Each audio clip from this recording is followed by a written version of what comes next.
सभी को जय मसीह की। धन्यवाद समय के लिए। और मैं धन्यवाद देता हूँ कि ये पहली वाणी बोलने के लिए परमेश्वर ने मुझे एक बार फिर से अवसर दिया कि मैं पहली वाणी बोलकर भेद को अपने लोगों को बांट सकूँ। जिस तरह से कलाम कहता है, वचन में लिखा हुआ है पहली वाणी में लूका 23 और उसके 34 में इस तरह लिखा हुआ है, हे पिता इन्हें क्षमा कर, क्योंकि ये नहीं जानते कि ये क्या करते हैं।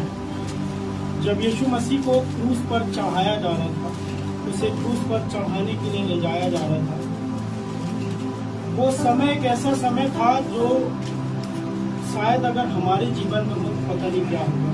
हमारे पैरों से कहना चाहिए वो बात है कि धरती सक जाएगी कि तुम्हें सूली पर चढ़ना है, कोई नहीं सह पाएगा इस बात को। तो यीशु मसीह ने हमारे लिए सूली की सजा को हंसते हंसते स्वीकार किया, ताकि उसके उस कुर्बानी के द्वारा हम और आप छुटकारा पाए। हर एक बात में उसने हमारे पापों के लिए अपने आप को उस क्रूस पर बलिदान कर दिया। और जिस तरह कलाम कह रहा है कि हे पिता इन्हें क्षमा कर, क्योंकि ये नहीं जानते कि ये क्या कर रहे हैं। जिस तरह से हम इस बात को जानते हैं कि जब क्षमा करने की बात आती है तो यीशु मसीह ने तो क्षमा किया, और उसको क्षमा करने का जो उसका समय था लोगों के सामने वैसा वैसा नहीं था, परंतु मेरे प्रियो वो अपमानित हो रहा था, उसकी निंदा हो रही थी, उसकी बदनामी भी हो रही थी और उसका मजाक बनाया जा रहा था, उसको चांटों से मारा जा रहा था। अगर इनमें से एक भी वाक्यांश आपके और मेरे साथ होता है तो हम क्या करेंगे? हम चांटे खाएंगे? चांटे खाने की बात तो बहुत दूर है, निंदा करने की बात तो बहुत दूर है, बदनामी करने की बात बहुत दूर है, परंतु जब हमें क्षमा करने का अवसर मिलता है तो हम छोटी सी बात को बतंगड़ बना देते हैं। ये मनुष्य जीवन का आज के भी जीवन और आज के समय में भी ये स्वभाव है। मैं इस बात को देखता हूँ और मैंने अपने जीवन में इस बात को जब से मैंने प्रभु को ग्रहण किया मैं देखता हूँ कि वचन तो पढ़ रहे हैं, घुटने तो टेक रहे हैं, हाथ उठा रहे हैं, चर्च में बराबर जा रहे हैं, हर एक कलाम को पढ़ रहे हैं, हो सकता है बहुत अच्छा पढ़ना आता है, हम हर एक चीज अच्छी कर रहे हैं प्रभु के नाम से। क्या हम वाणी या वचन के अनुसार किसी को क्षमा कर रहे हैं? हमारी कही हुई एक बात, चाहे वो मजाक में, चाहे वो किसी भी स्वभाव में कही गई हो, सुनने वाले को पता होता है कि उसके अंदर क्या बीत रही है। जब हम लोगों को क्षमा नहीं करते हैं, हम मुंह से तो क्षमा कर देते हैं परंतु हम दिल से क्षमा नहीं करते हैं। परंतु यीशु मसीह ने हर एक को क्षमा किया। उस अवस्था में, जिस अवस्था में उसको सूली पर चढ़ाया गया था, हाथों में हील चुभी थी, उसके सर पे ताज था, और ताज भी ऐसा नहीं कि बहुत अच्छा रखा हो, बहुत ऐसा कि जो संसारिक ताज होते हैं, वो कांटों का ताज था। जब उसको पहनाया गया होगा तो वो पीड़ा आप समझ सकते हैं। वो पीड़ा ऐसी है कि जब आप सच में उस विषय में सोचेंगे तो मैं इस बात को जानता हूँ कि हम सब हर एक को क्षमा करना सीखते हैं। हम क्षमा नहीं करते। जहाँ बात आती है अपमानित होने की, जहाँ बात आती है निंदा की, बदनामी की, मजाक की और किसी को मारने की, तो मनुष्य उस जगह पर सबसे आगे खड़ा होता है। वो क्षमा नहीं करता है, वो लोगों को प्रताड़ित करता है। जैसा यीशु मसीह उस कलवरी क्रूस से बड़े दुख के साथ इस बात को कह रहा था, वो बहुत खुश नहीं था। जब उसको क्रूस पर चढ़ाया गया था तो वो अपने लोगों को देखकर बहुत दुखी हुआ। पता है क्यों? वो ये देख रहा था कि ये वही लोग हैं जिनको मैंने वचन सुनाया, जिनके लिए मैंने चंगाई दी, मैंने जिनके जीवन में हर एक परेशानियों को, हर एक उस उदाहरणों को सिखाया जिससे कि सब आगे बढ़े। परंतु जो लोग उसके सामने थे वो उसे पहचान नहीं पाए और उन्हीं में से सबने मिलकर उसे क्रूस पर चढ़ाया। लूका 17:3 में इस तरह लिखा हुआ है, सचेत रहो, यदि तेरा भाई अपराध करे तो उसे समझा, और यदि पछताए तो उसे क्षमा कर। ये कोई नहीं करता। मैं इस बात को 100 में से 200% है, मैं श्योर कर सकता हूँ, ये कोई नहीं करता। ये कोई भी नहीं कर सकता, ना एक भाई, ना कोई बहन, ना कोई पिता, ना कोई बेटा और ना कोई माता। मैं इस बात को देखता हूँ, और जब मैंने इस वचन को पढ़ा तो मैंने उस दिन से ये सोचा कि क्षमा के विषय में बाइबल में क्या नहीं लिखा। बाइबल में सब कुछ लिखा है। पर्सनालिटी डेवलपमेंट का मुझे अर्थ नहीं पता था, मैं सच बता रहा हूँ। जब मैंने उसको सर्च किया तो उसका हिंदी मीनिंग निकला व्यक्तित्व विकास। क्या है व्यक्तित्व विकास?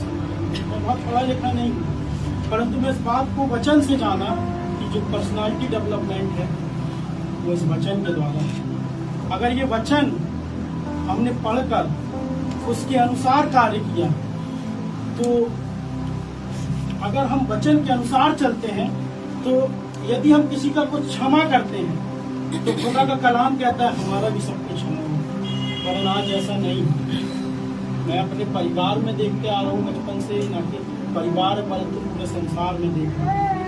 भाई भाई, पिता बेटा, माता, कोई भी एक दूसरे को क्षमा करने को तैयार नहीं। हर घर में कलेश है, क्योंकि कोई प्रेम ही नहीं चाहता है, और यीशु मसीह प्रेम को मानता है। इसीलिए उस कलवरी क्रूस से वो उस बात को देखकर दुखी कि जो मैंने इन्हें सिखाया इसको विपरीत चलना।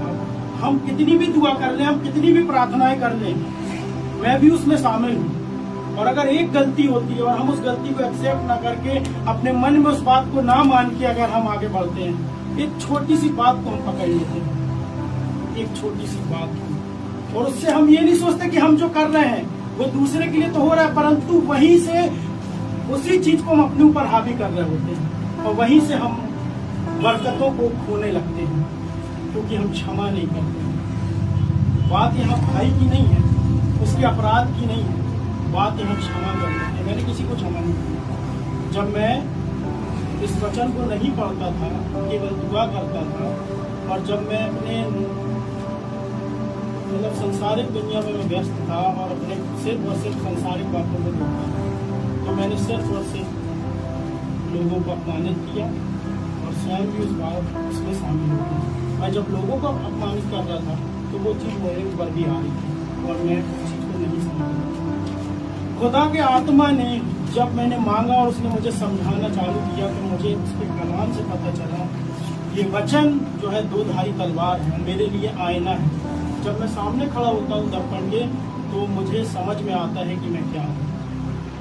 जिस तरह से हम आईने के सामने, दर्पण के सामने खड़े होकर अपने आप को संभालते हैं, कहीं एक कुछ हो जाए तो उस पर बहुत तेजी से ध्यान देते हैं, तो मैं भी उसमें शामिल हूँ। अरे ये क्या हो गया, अरे ये क्या हो गया, परंतु हम ये नहीं सोचते कि हमारे अंदर क्या हम क्षमा कर रहे हैं। मैं इस बात को आज भी सोच के बहुत दुखी होता हूँ कि हम क्षमा नहीं करते। हम वचन पढ़ते हैं, हम वचन को सुनते हैं, परंतु उस पर चलते नहीं हैं। ये कब होगा? और जब ऐसा होगा हम उस पर चलने लगेंगे, हमारे की बातों को क्षमा करने लगेंगे। मुझे मालूम है क्षमा करना आसान नहीं है, मैं उस परिस्थिति से गुजरा हूँ। क्षमा करना आसान नहीं है। कैसे आप किसी की बात को बुला सकते हो? परंतु यीशु मसीह ने चांटे खाए, उसका मजाक बनाया गया, उसको मारा गया और उसकी हंसी हुई, उसके कपड़े फाड़ दिए गए। अभी मैं ये कपड़े पहना हूँ, मेरे कोई कपड़े फाड़ के मैं हंसूँ, खुश होंगे, मुझे गुस्सा आएगा। पर उसने गुस्सा नहीं किया, उसे क्रोधित नहीं हुआ, उसे गुस्सा नहीं आया। वो चाहता तो पल भर में सब कुछ अपने नियंत्रण में ले लेता, परंतु नहीं। खुदा ने उस समय भी अपने आप को शून्य किया। गीत गाते हैं अपने आप को शून्य करते हैं। तो वचन कहता है जब हम दीन होते हैं तो हम उससे लड़ाई बनाते हैं। मैं खुदा का धन्यवाद देता हूँ कि आज मैं इस बात को कह सकता हूँ कि जब मैंने वचन पढ़ा है तो सच में मुझे वचन की बातों ने मेरे दिल में जगह बनाई, और मैं उसके मुताबिक जब चल रहा हूँ तो मैं हर एक छोटी छोटी चीज को नोटिस करता हूँ। कई बार हम मुंह से क्षमा तो कर रहे होते हैं और हम सोच रहे होते हैं कि नहीं हमने क्षमा कर दिया है, हमने वचन पढ़ा तो हमने क्षमा कर दिया, परंतु नहीं, वो हमें नहीं दिख रहा होता है। परंतु इस बात को आप ध्यान रखना, एक साधारण व्यक्ति भी समझ रहा होता है कि आपने क्षमा नहीं किया। कुछ ना कुछ तो है, कोई ना कोई बात तो है, हम क्षमा नहीं करते। और जिस दिन हमने ऐसा कर दिया, हमारे जीवन से हर एक श्राप, परेशानी, हर एक जो भी संसारिक विपदाएं हैं वो यीशु के नाम से सब दूर हो जाएंगे। और हम उस बात को, जब जो हम वचन पढ़ रहे हैं उसके मुताबिक चलने लगेंगे, तो हमें जीवन में सिर्फ और सिर्फ परमेश्वर विजय की ओर लेके चलेंगे, ना कि हम पीछे की ओर जाएंगे। हम पढ़ने के लिए, सब्जेक्ट लेने के लिए सोचते हैं, कॉलेज सेलेक्ट करने के लिए सोचते हैं, बहुत देर लाइन में खड़े होते हैं कि चॉइस फिलिंग कर लेंगे। अरे ये वाली जगह, ये वाला कॉलेज, ये वो दुनिया भर का, मगर कलाम तो कहता है तुम पहले उसके धर्म और राज की खोज करो, तो ये सब वस्तुएं तुम्हें मिल जाएंगी। हम उसके धर्म और राज की सेवा करने के लिए, उसके पीछे चलने के लिए हम क्यों नहीं आगे बढ़ते हैं? मुझे बड़ा इस बात को मैं सोचता हूँ। और जब बीते साल से, जब से मैंने परमेश्वर को सही रूप से ग्रहण किया, मैंने घुटने टेक के परमेश्वर को मैंने अपने आप को सौंप दिया। वचन संहिता 146 और उसकी एक और दो आयत के अनुसार जब मैंने वचन को पढ़ा, मैंने उसको एक्सेप्ट किया, अपने जीवन में बता रहा हूँ। जब तक ये देह है, मैं सच कह रहा हूँ, मैंने ये वायदा किसी से नहीं किया, ना अपनी पत्नी से, ना बच्चों से, ना बेटी से, ना किसी से, ना माता पिता से। जब तक ये देह मेरी संसार में है, तो सिर्फ और सिर्फ खुदा की कुछ नहीं दे सकता। मैं परमेश्वर का धन्यवाद देता हूँ कि परमेश्वर ने मुझे भीड़ में से निकाला। मैं पीछे बैठने के लिए नहीं चुना गया था, मुझे मालूम भी नहीं क्या है। पहली बार चर्च आया, मैं हर एक जगह गया, मंदिर, मस्जिद, हर जगह, परंतु जब मैं चर्च आया तो उसके बाद कहीं नहीं गया। प्रभु ने मुझे चुन लिया और उसका समय निकाला। और जब इस वचन के अनुसार जो वचन हमने पढ़ा और उसको जब फॉलो किया, मैंने अपने जीवन में जब लोगों को क्षमा किया, और जब कोई बात होती है ना तो पहले गुस्सा आता था, परंतु अब ऐसा लगता है ठीक है, छोड़ो, आगे बढ़ो, इग्नोर करो, बड़ा अच्छा लगता है। आपको आदत में आता है, नहीं करता, ठीक है, देखा जाए। प्रभु में सदैव आनंदित रहना, हालेलुया। प्रभु हमें सदैव आगे बढ़कर देखना चाहता है। वो जब आएगा, जब उसका सिंहासन हमारे सम्मुख लगा होगा और हम उस लाइन में खड़े होंगे, तो हमें क्या किया जाएगा? भेड़ और बकरियों के सम्मुख मसाले तैयार रखना, कुप्पी में तेल रखना है। क्यों? क्योंकि दूल्हा आने वाला, तो समय आ चुका है। किस घड़ी वो आ पहुंचेगा हमें पता भी नहीं है, वो नहीं बताएगा, वो चोरों की नाई आएगी। और ये बहुत बड़ा भेद है कि चोरों की नाई आएगी। परमेश्वर का धन्यवाद हो कि परमेश्वर ने हम सबों को इस काबिल बनाया कि आज हम उसके भवन में पाए जाते हैं, परंतु बैठने के लिए नहीं, सुनने के लिए नहीं, गवाही देने के लिए नहीं, परंतु अपने दैनिक जीवन में रोज हर एक उन बातों को करने के लिए कि जहां हम खड़े हैं, क्या हमने किसी को कभी कोई वचन बताया? क्या हमने किसी के लिए प्रार्थना करी?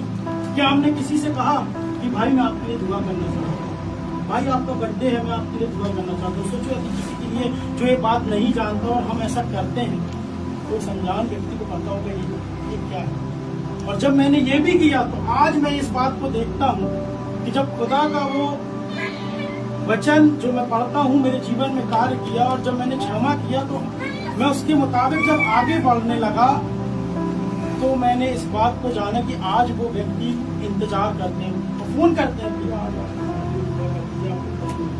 बड़ा अच्छा लगता है, ना कि वचन को जानता है, परंतु उनको दुआ करना चाहिए, बताना। जहाँ मौका मिले परमेश्वर के सुसमाचार को मुझे बताने का, मैं ये मानता हूँ कि मैं हमेशा तैयार रहूँ। सच में बताऊं, मुझे प्रभु ने हर एक समय वचन के द्वारा मुझसे बातचीत की, ना कि मैं संगति में नहीं रहता हूँ, मैं हर संडे नहीं रहता हूँ, हर मीटिंग में नहीं रहता हूँ, परंतु मुझे कौन समझाता है ये वचन? अगर ये वचन नहीं होना तो मैं फिर शाम को जाऊँ और सब बराबर करके चला जाऊँ, क्योंकि मुझे कोई रोकने और टोकने वाला नहीं। और कुछ नहीं है, सिर्फ थोड़ी देर की और संसारिक बात वो मेरे जीवन को खराब कर देगी, परंतु मुझे जब खुदा का आत्मा इस बात को सिखा रहा है, उसका कलाम सिखा रहा है कि मुझे जीवन में कैसे आगे बढ़ना है। जिस तरह यीशु मसीह ने क्षमा किया, लोग क्षमा नहीं करते। मैं आज भी इस बात को कहता हूँ कि यदि हम क्षमा करने लगे और हर एक बात को भूल जाए जो जाने अनजाने में हुई, या हर एक उस बात को जिसको हम काफी दिनों से दिल में रख के बैठे हैं। लोग कहते हैं हम बहुत सी ऐसी बातें कह देते हैं, परंतु जो वचन में पौलुस प्रेरित कहता है कि हमारे मुख से निकला हुआ वचन ऐसा हो कि सुनने वाले पर अनुग्रह हो और उन्नति की बातें, परंतु नहीं। हम तो ऐसा कहते हैं कि पता चले हमें नहीं, सबको सामने नॉर्मल लगता है, मगर बाद में किस व्यक्ति को नहीं होना चाहिए। हो सकता है उसका जीवन उदासी से भरा है, हो सकता है कि वो किसी ऐसी अवस्था में चला जाए कि वो आपसे लड़ नहीं सकता, बोल नहीं सकता। अगर हमने सही से क्षमा नहीं किया तो परेशानियां हमारे जीवन में होंगी। और प्रभु का कलाम हमें सिखाता है क्षमा करना, ना कि भाई के लिए, हर एक जन के लिए वचन है, परंतु ये वचन हर एक जन पे लागू होता है।